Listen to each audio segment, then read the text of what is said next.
اگر ہم چلتے ہیں عرب سے مشرق کی طرف تو ایران ایک اعتبار سے یہ بازی لے گیا ہے پورے عالم اسلام پر. ان کے مذہبی عقائد، ان کی فقہ سے ہمیں جو اختلاف ہے وہ ہے اپنی جگہ پر ہے. آپ کو معلوم ہے میرے بارے میں کسی کو اشتباہ نہیں ہو سکتا اس اعتبار سے.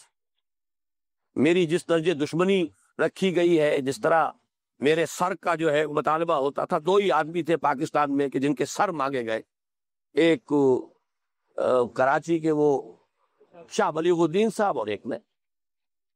تو اس حوالے سے وہ اپنی جگہ پر اختلاف ہے، لیکن اس حقیقت کا اعتراف کیے بغیر نہیں رہا جا سکتا پورے عالم اسلام میں یہ واحد مسلمان ملک ہے جس نے بہرحال اپنی شریعت، اپنے عقائد کے مطابق ایک مذہبی انقلاب برپا کیا ہے.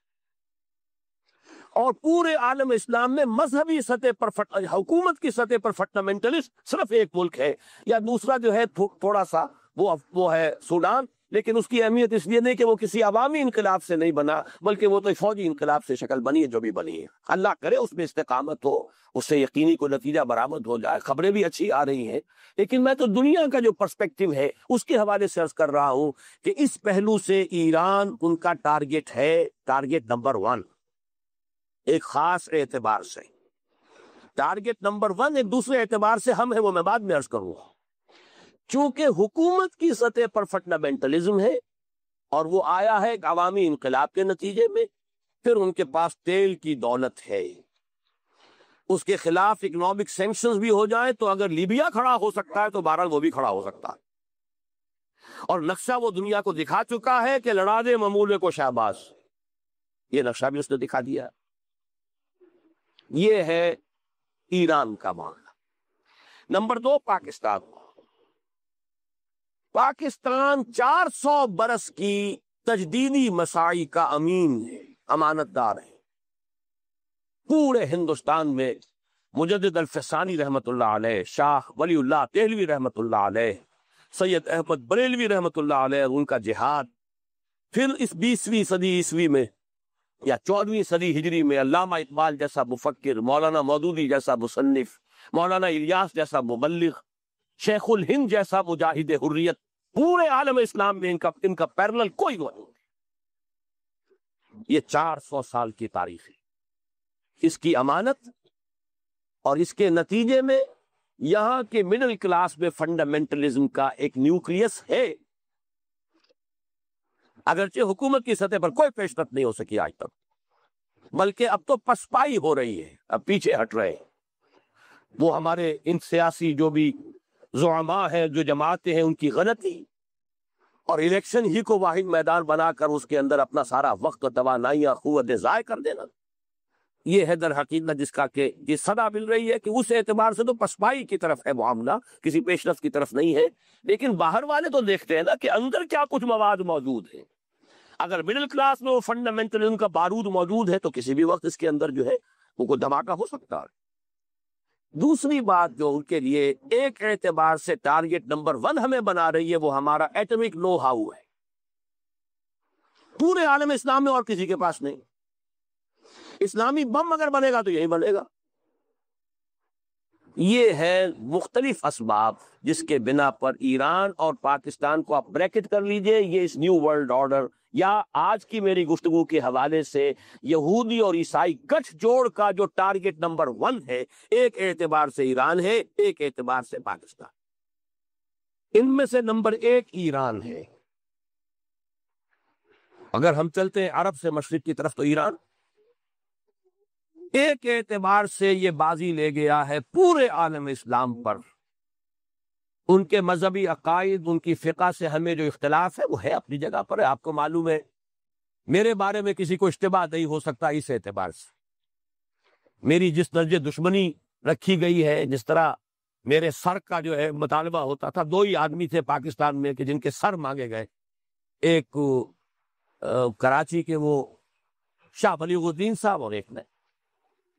تو اس حوالے سے وہ اپنی جگہ پر اختلاف ہے، لیکن اس حقیقت کا اعتراف کیے بغیر نہیں رہا جا سکتا پورے عالم اسلام میں یہ واحد مسلمان ملک ہے جس نے بہرحال اپنی شریعت، اپنے عقائد کے مطابق ایک مذہبی انقلاب برپا کیا ہے.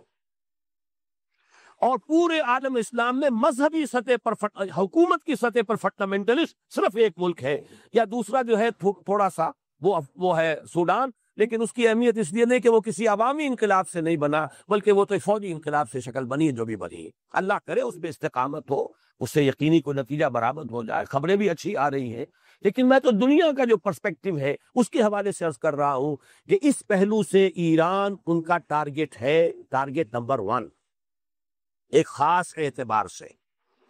ٹارگٹ نمبر 1 ایک دوسرے اعتبار سے ہم ہے، وہ میں بعد میں عرض کروں گا۔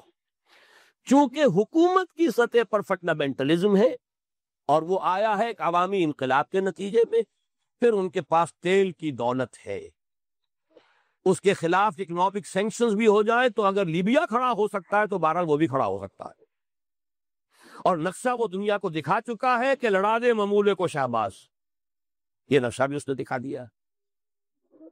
یہ ہے ایران کا معاملہ۔ نمبر 2 پاکستان۔ پاکستان 400 برس کی تجدیدی مساعی کا امین امانت دار ہے۔